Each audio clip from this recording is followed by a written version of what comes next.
세상을 살아가도 힘들고 어려울 때 어디를 가서 위로를 받아야 되겠어요? 하나님께. 네, 사람이 위로도 위로가 됩니다. 근데 진짜 위로는 하나님께 받아야 돼요. 아멘. 교회가 바로 위로받는 곳이죠. 아멘. 저는 우리 세움교를 위로하러 온 게 아니고 세움교를 통해서 제가 위로받고 싶어서 왔어요. 아멘. 저를 좀 많이 위로해 주세요. 아멘. 아까 우리 채집장 기도할 때 월남이 맞아요? 베트남이 맞아요? 많은 사람들이 지금도 월남이라고 그래요. 그래서 월남이라는 나라는 망해서 없어졌어요. 그러니까 베트남이죠.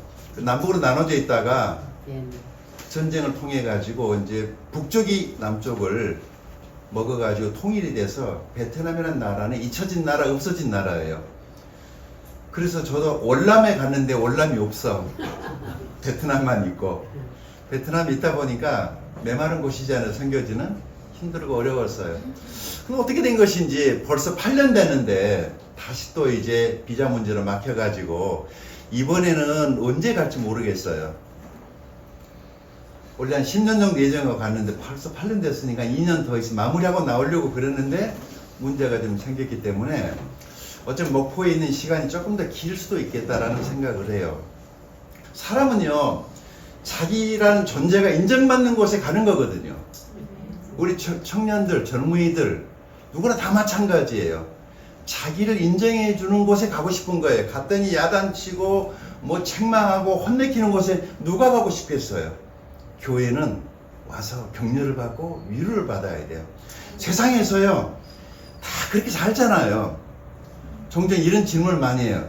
여러분, 담배 피면은 지옥 가나요? 아니요. 술 먹으면 지옥 가나요? 아니요. 아니요. 주일 예배 안 오면 지옥 가나요? 교회 안 다니면 지옥 가나요? 아니잖아요. 예수 안 믿어서 지옥 가는 거예요. 아멘. 근데 대부분의 사람들은 마치 그것 때문에 자기가 지옥 가는 줄 알고 스스로의 정죄감이 있어요. 열어줘야 돼요, 교회가. 누구라도 교회는 올 수 있어야 되죠. 어떤 사람이라도 어디까지 어떤 일을 했더라도 괜찮아요. 오늘부터 다시 시작하면 되니까. 오늘 만찬 떼면서 새롭게 되는 역사, 그러죠? 하나님의 은혜로 예수의 피를 힘입어서 다시 일어설 수 있단 말이죠. 하나님이 우리를 위로해 주시는 거예요. 바울이 그 말을 하는 겁니다. 모든 위로의 하나님이시며 우리의 모든 환난 중에서 우리를 위로하사 우리로 하여금 하나님께 받는 위로로서 모든 환난 중에 있는 자들을 능히 위로하게 하시는 분이시다. 하나님이 어떻게 우리를 위로하시냐면 이렇게 위로하시는 거예요. 여러분이 만약에 제가 사역하는 베트남에 오셔서 산골 마을에 힘들고 어려운 교회를 방문한다면 진짜 마음에 서름, 원함, 분함, 불평 다 날아갈 겁니다. 이 땅은 왜 이렇게 치열한지 모르겠어요. 충분히 있는데 우리 정말 잘 사는 나라예요. 우리보다 힘들고 가난한 사람들을 도우러 갔다가 내가 그들을 보고 하나님 앞에 깨지는 거예요. 그것이 하나님께서 나를 위로하시는 방법이에요. 아멘. 아멘.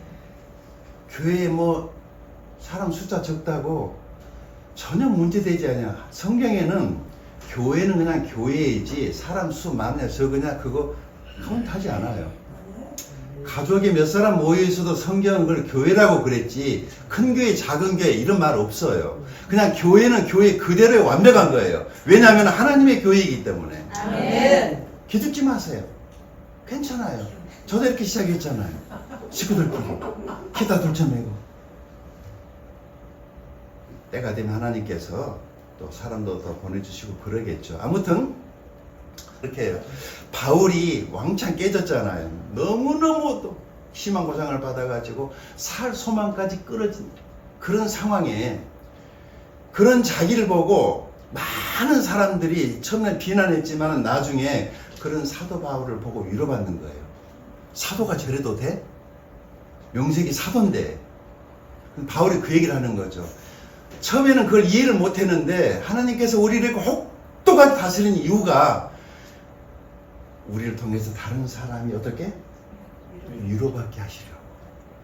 그러니까 누군가는 오늘 내 꼬라지를 보고 시험 드는 사람도 있겠지만은 위로를 받는 사람도 있어요. 근데 잘 나가는 사람 보면은 마음속에 씨 그런 게 들잖아요. 씨, 난 뭐야? 왜 하나님이 저 사람 저렇게 축복하고 나는 뭐지? 이런 생각 들 수 있는데 힘들게 어렵게 사는 사람 보면은 갑자기 내 마음에 격려가 돼. 고맙구만. 이게 하나님께 우리를 위로하는 방법이에요. 오늘 그런 얘기를 좀 드릴 거예요. 하나님은 위로의 하나님. 지금 내 맥북 가지고 메시지 하다가 갑자기 파워포인트로 파일을 넘기니까 좀 화면도 이상하고 글씨도 좀 이상해요. 자, 오늘 제 설교의 핵심 포인트는 키워드는 하나는 위로고 하나는 소망이에요. 그리고 오늘 메시지를 통해서 위로받으시고 하나님 말씀 안에서 소망을 가지시고 예배당을 떠나시는 저와 여러분이 될 수 있게 바랍니다. 구약 성경의 이스라엘 백성들, 이들은 독특한 신앙을 가지고 있었고 그들만의 예배가 있었어요. 우리는 이스라엘 백성들을 만난 적도 없고 이스라엘 백성들과 같이 생활해본 적도 없지만 성경을 통해서 그들의 삶을 엿볼 수 있습니다. 그들만의 독특한 신앙, 예배를 통해서 하나님을 섬기는 모습에서의 우리는 예배의 중요성을 깨닫는단 말이죠. 어떻게? 이스라엘 백성들이 예배 드리는 것을 봐야 돼요. 그래야지 우리가 헛방 예배를 안 드린단 말이죠. 그래서 하나님께서 그들을 우리의 모델로 세우신 거예요. 두 번째, 그들의 불순종과 실패, 오늘을 살아가는 우리들에게 교훈한단 말이죠. 우리가 어디서 넘어졌는가, 뭘 잘못했는가, 이스라엘이 우리의 거울이 돼서 신앙생활 앞으로 갈 수 있도록 해준다라는 그런 의미에서의 구약 성경, 이스라엘 굉장히 중요합니다. 구약 성경이 왜 필요한가? 우리의 교훈을 위해서 기록이 됐다라고 사도 바울이 로마서 15장 4절에서 말을 합니다. 혹시 보이신 분 같이 읽어볼까요? 시작. 무엇이든지 전에 기록한 바는 우리의 교훈을 위하여 기록된 것이니 우리로 하여금 인내로 또는 성경의 안위로 또는 성경의 미로로 소망을 가지게 하리라. 여기서 전에 기록한 바 이게 뭐예요? 구약 성경이에요. 예수님 오시기 전에 구약 성경이 왜 기록이 됐는가? 우리는 신약 시대를 살고 있기 때문에 신약 성경만 가지고 충분해. 우리의 구원과 우리의 예배 생활에 문제 없어요. 그런데 구약이 왜 필요한가? 우리를 위해서 하나님께서 그 구약을 기록해 주신 거죠. 왜냐하면 그 이스라엘을 통해서 교훈받게 하려고 하나님이 구약에 이스라엘하고 무슨 약속을 하셨고 그 약속이 신약 시대에 와서 어떻게 성취가 됐는가를 봐야 되기 때문에 구약이 필요하다 이것입니다. 자, 오늘 여러분 그 시편 84편 고라 자손의 시 영장으로 기띔에 맞춘 노래 이렇게 되어 있죠. 저 위에. 자, 이게 중요해요. 왜 저걸 써놨을까? 그냥 시편 84편만 있으면 되는데 저 작은 부제 글씨가 써져 있는가? 굉장히 중요해요. 자, 여기 누가 나오죠? 고라 자손의 시라고 되어 있죠. 그럼 이 고라가 누구고 그 자손이 뭐야라는 배경을 알아야지 하나님께서 어떤 상황에 왜 이 말씀을 주셨는가를 배경을 알아야지 메시지를 정확하게 본문을 이해할 수가 있거든요. 고라 자손은 민수기 16장에 고라가 누구였냐면 모세가 아론의 후손에서 제사장을 세운 것에 대해서 광야에서 불만을 품고 반란을 일으킨 주도했던 사람입니다. 그래서 모세에게 대항했기 때문에 하나님께서 고라와 그 일당들을 그날에 14,000명을 하루아침에 땅을 갈라가지고 죽여버립니다. 대들었다고. 모세에게 대들었다고. 왜? 니네만 해먹으려고 그러느냐. 그리고 덤빈 거예요. 그런데 이 하나님께서 고라의 자손들은 살려놔요. 세 아들이 있었는데 이게 진노 중에 베푸신 하나님의 은혜입니다. 여러분, 우리도 누군가를 대들고 구약시대처럼 살아간다면 우리 다 죽었을 거예요. 목사님 불평하고 원망하다가 마음이 없는 기도하다가 만찬 받다가 우리가 그 시대에 태어났으면 아마 여기 살아있을 사람 한 사람도 없을걸요. 얼마나 다행인지. 지금 하나님이 그렇게 하지 않습니다. 뭐 어떤 사람은 뭐 목사님 뭐 비방하고 그러면은 뭐 벌받는다 저주받는다 그러는데 그런 말 통하지 않습니다. 요즘 젊은 사람들 그런 얘기 듣기 싫어하고요. 그런 일도 일어나지 않습니다. 심지어 어떤 사람은 뭐 하나님도 까불면은 내 말 안 들으면 죽는다고 뭐 그랬던 어떤 광화문에 어떤 사람 있잖아요. 왜 살려두실까? 아마 회개하고 구원받으라고 하나님 살려두신 것 같아요. 아멘. 아멘. 순식간에 죽을 수 있어요. 하나님 은혜로 우리가 살아있죠. 고래 자손들을 살려주신 이유가 있어요. 뭐냐면 그들이 나중에 성전에서 어마어마한 역할을 예배드리는 자리에서 무슨 역할을 했어요? 고래의 자손들은 성전에서 찬양하는 자로 성전의 문지기로 성전에서 예배를 섬기는 임무를 맡았어요. 그들은 조상들의 실패를 통해서 배웠단 말이죠. 이게 오늘 설교의 핵심이에요. 우리가 실패할 수 있고 넘어질 수 있어 잘못할 수 있습니다. 그런데 그걸 통해서 배우는 거죠. 배우지 않으면 이 실패는 반복되는 거예요. 저도 예수님 믿기 전에도 예수 믿고 난 이후에도 넘어지고 지쳐 넘어지고 내 연약함 때문에 넘어지고 많이 그랬지만은 그런 걸 통해서 성숙해가고 배워가는 거죠. 아직도 멀었어요. 뭐 철들자 천국에 간다고 이제 됐다 그럼 하나님께서 아마 올라오라 그럴 것 같아요. 이 땅에 있는 동안 신나게 넘어지고 깎이고 하나님 손에 빚어지는 것입니다. 고라의 세 아들이 나중에 훌륭한 사람들이 돼가지고 오늘 시편 84편을 기록을 했는데 이 시편 84편이 고래 자손들의 그 신앙 고백이기도 하고 그들의 삶의 흔적이기도 하고 찬양할 때 부르는 노래였어요. 자, 뭘 배울 수 있는가? 실패를 통해 배우라는 것입니다. 두 번째, 그들처럼 예배를 사모하라는 것입니다. 세 번째, 영적인 복을 사모해라. 이게 메시지입니다. 영적인 복이 있어요. 여러분, 우리들이 바라는 복들은 대개 다 눈에 보이는 것들 원하죠. 돈, 빌딩, 집, 차, 좋은 사람, 좋은 남편, 좋은 아내, 다 이게 손으로 만질 수 있는 거란 말이에요. 그것은 영적인 것이 아니에요. 영적인 것은 만질 수 없는 거예요. 실제해요. 그러나 공기도 눈으로 볼 수 없고 만져지지 않지만 실제 하는 것처럼 하나님도 마찬가지예요. 진짜 복은 우리들이 손으로 만질 수 없는 게 진짜 복이라는 거예요. 아멘. 그 복을 사모하세요. 아멘. 그런데 그 유물론 사상이 쫙 깔려 있는 그곳에 우리들이 들어가 있고 그곳에 교회들이 세워져 있어요. 얼마나 영적 전쟁이 치열한지 모릅니다. 영적인 복을 사모해라. 그래서 오늘 1절에 4절에서 12절까지를 통해서 첫 번째는 예배를 사모해야 된다고 하는 것은 1절 3절까지고 4절에서 언급된 여러가지 영적인 복을 나열합니다. 같이 보겠습니다. 실패를 통해서 배운다라고 하는 것은 뭐냐면 나의 예배 생활을 한번 점검해 봐야 돼요. 예배에 실패하면 삶에서 여러 부분에서 문제가 생깁니다. 예배가 참 중요하죠. 두 번째, 사역.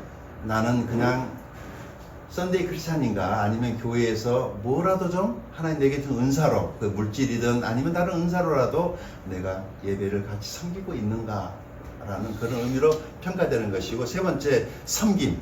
가정에서나 직장에서나 어디에서든지 나는 예수님의 제자로서의 섬김을 다하고 있는가.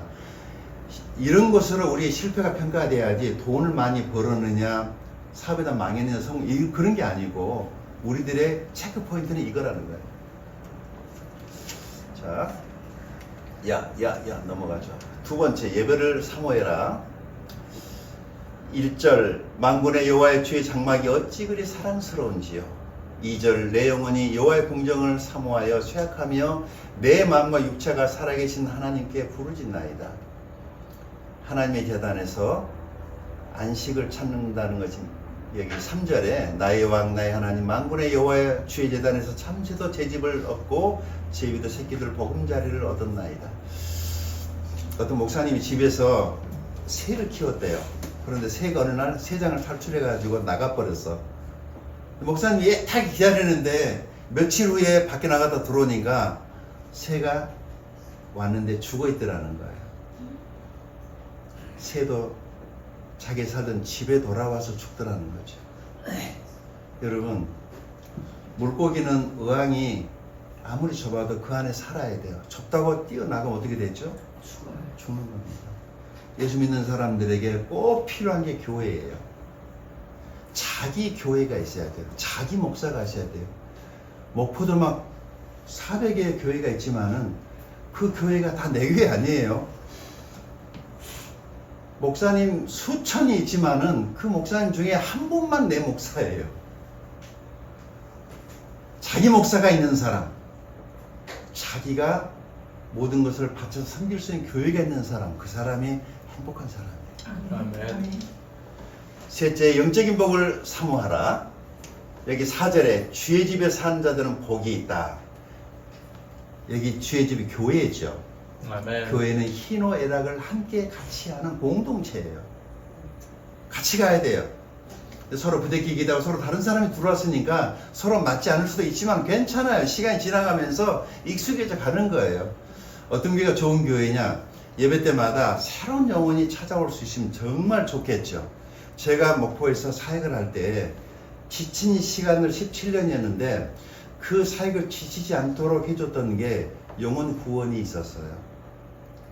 영혼이 구령되고 있었고 그들이 침례를 통해서 침례받고 교회 사람들이 한 사람 한 사람 돌아왔는데 굉장히 더딘 성장. 나는 교회를 다닌 사람들을 위해서가 아니라 예수님을 전혀 모르는 사람들을 복음 전해서 구원받게 되겠다. 이 비전을 가지고 교회를 시작을 했어요. 마음대로 처음 시작할 때는 막 올 줄 알았는데 그게 아니더라고. 굉장히 사람을 지치게 하고 탈진하게 만들고 스스로 지치게 만드는데 하나님께서 영혼들을 보내줬어요. 교회가 새로운 영혼이 들어오면은요, 교회 분위기가 완전히 바뀌어요.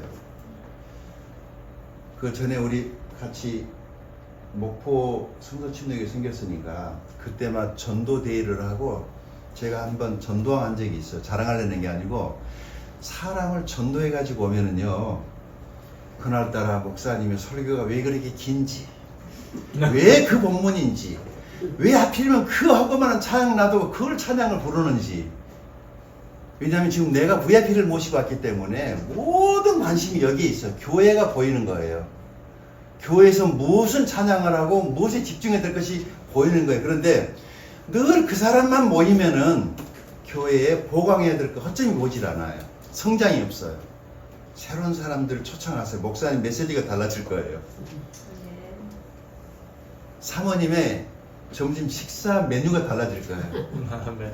새로운 사람 와보세요. 교회 분위기요, 완전히 쇄신되는 겁니다. 그러면서 집에도 마찬가지잖아요. 요즘에 우리 아들들 뭐 장가갈 생각들 안 하니 손주도 없고. 근데 집에가 어린아이가 있어야지 집이 즐겁고 재밌잖아요. 웃음소리가 나오고. 다 그런 어른들만 있으니까 너무 썰렁해. 네. 목사님 집에는 우리 집이나 아들만 있어가지고 딸도 없고 재미없어요. 밋밋해.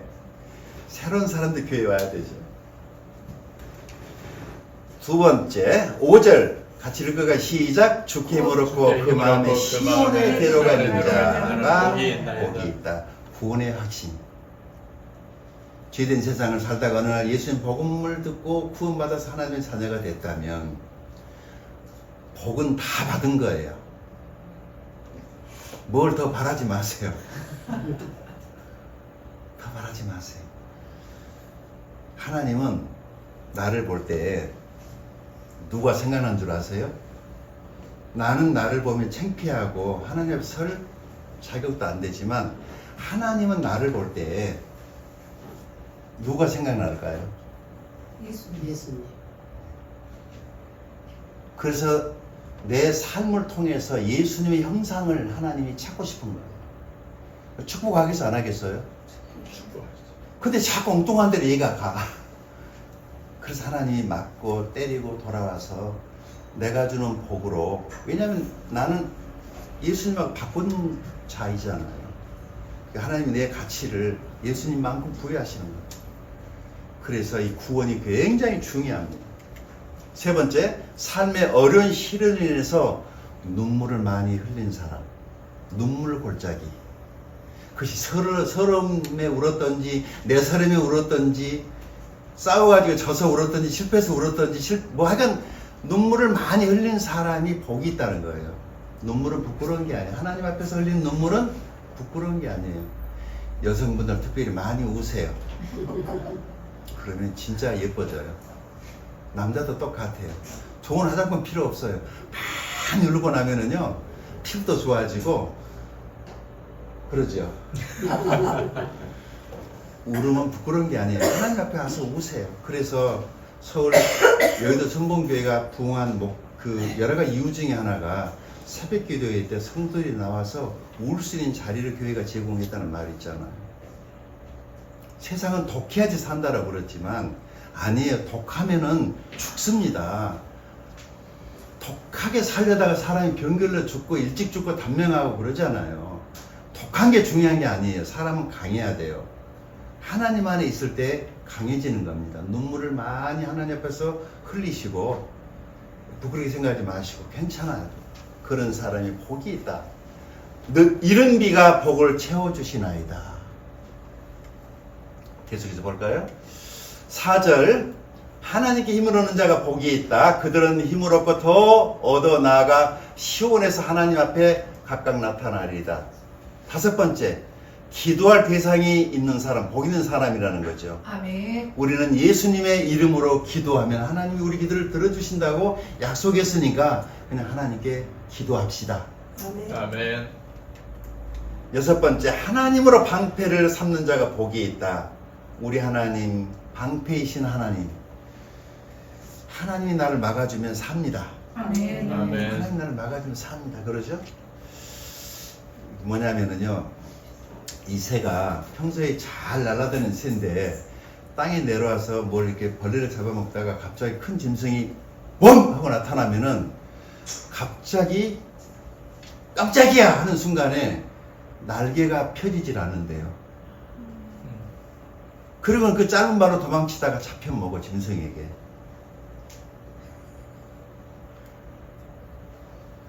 평소에는 기도도 잘해, 찬양도 잘해, 말씀 암송도 잘해. 그런데 결정적인 순간에 신앙 다 까먹는 사람 있죠.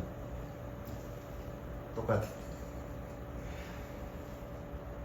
교회 와서는 그렇게 그냥 예배당 나서자마자 한 방에 다 잃어버리고, 결정적일 때 날아가야 되는데 날개가 안 펴져가지고 잡히면 커버린다고. 한번 따라서 하실래요? 나하고 똑같네.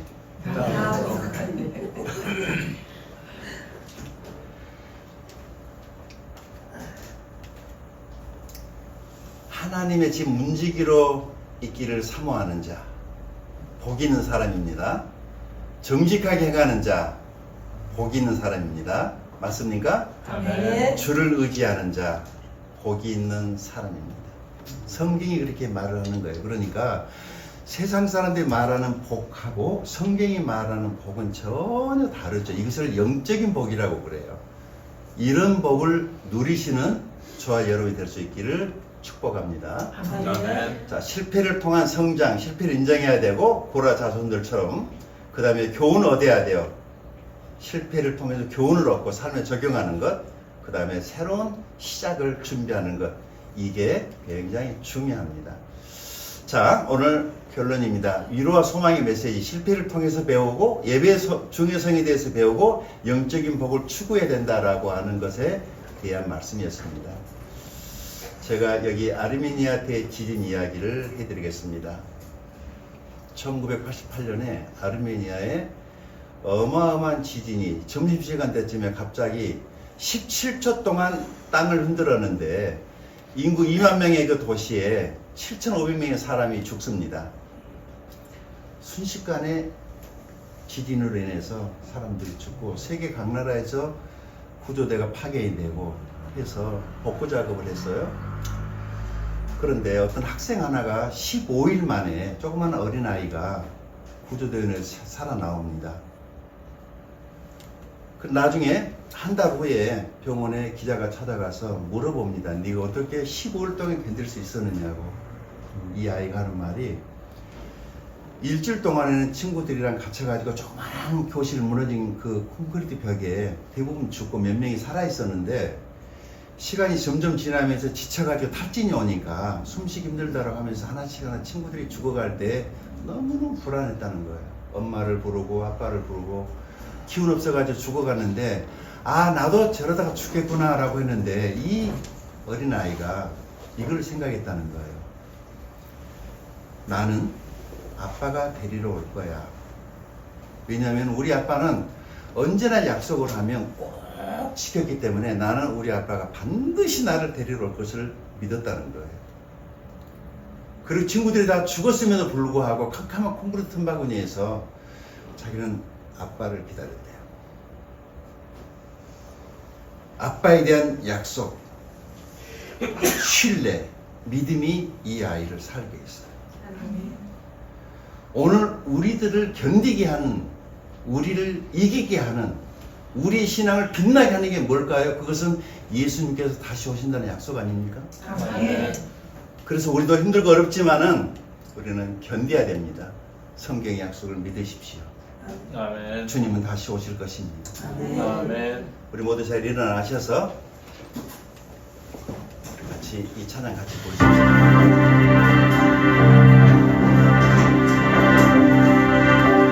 주님 다시 오실 때까지 나는 이 길을 가리라.